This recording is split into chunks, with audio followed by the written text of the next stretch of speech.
essence, you are alluding that you're the one who is planning to do it. Is there anything you're planning to do in this election, Mheshimiwa?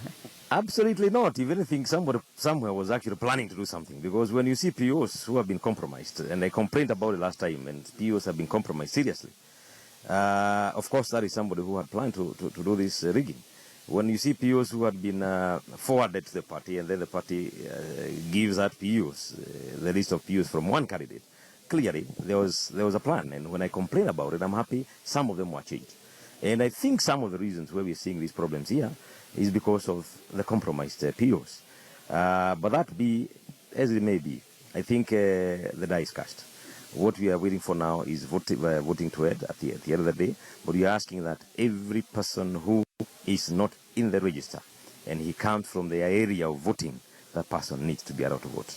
I've also heard of instances this morning whereby some a registered vehicle belonging to the county government was alleged to be carrying some ballot papers. We don't know exactly whether that's a position or not.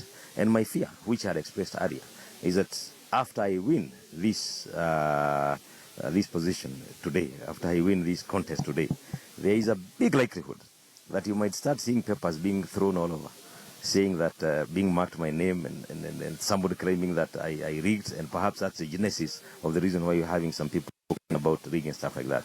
But as far as I'm concerned, the few instances that we have seen where voters are not actually voting because of they are not registered, isolated areas, but I think that needs to be sorted out.